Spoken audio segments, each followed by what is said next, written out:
Psalm 23, a psalm of David. The Lord is my shepherd, I shall not want.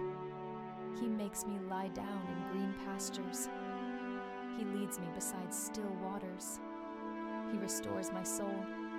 He leads me in paths of righteousness for his name's sake. Even though I walk through the valley of the shadow of death, I will fear no evil, for you are with me. Your rod and your staff, they comfort me.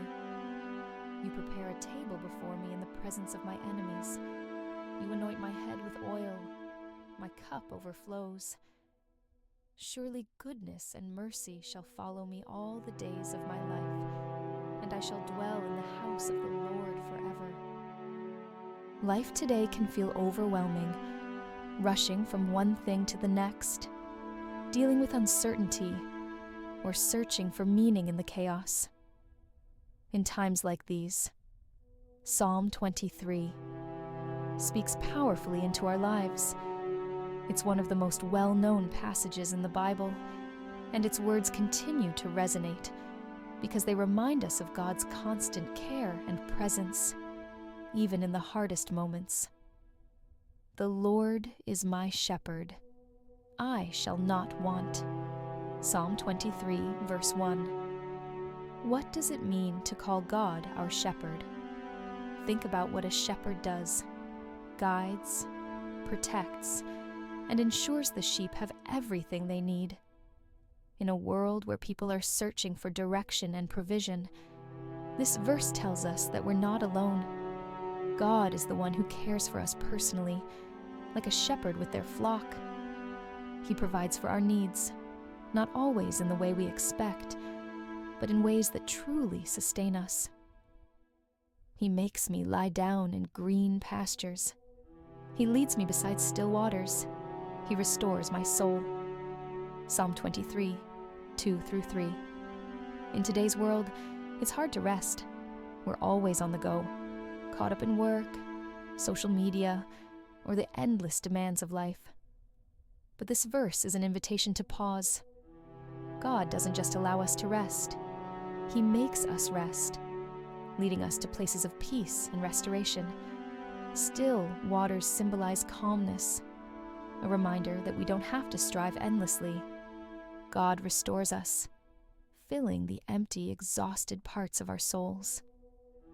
When was the last time you let yourself be still in His presence? Even though I walk through the valley of the shadow of death, I will fear no evil, for you are with me. Your rod and your staff, they comfort me. Psalm 23, verse 4. We all face valleys, moments of fear, loss, or uncertainty. Whether it's a health crisis, financial struggles, or emotional pain, these valleys can feel endless. But Psalm 23 reminds us that God doesn't leave us to face them alone. His presence brings comfort, and His rod and staff, symbols of guidance and protection, remind us that He is in control. This doesn't mean we won't face challenges, but it does mean that we can face them without fear, knowing God is with us every step of the way. You prepare a table before me in the presence of my enemies. Psalm 23, verse 5. This image is powerful. Imagine a feast set before you, even while surrounded by enemies or struggles. It's a picture of God's abundance and victory. In today's terms, it's like finding peace and joy, despite the chaos around you. God's provision isn't just about survival. It's about thriving, even in the hardest circumstances.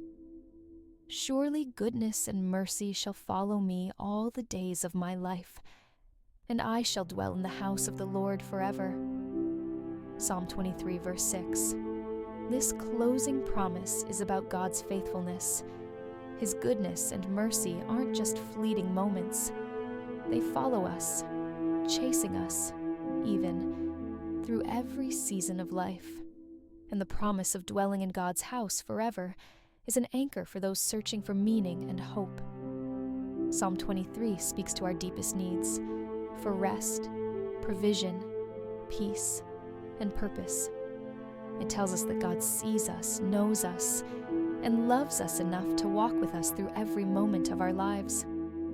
If you're feeling lost or searching for hope, this psalm is an invitation to trust in a God who is always near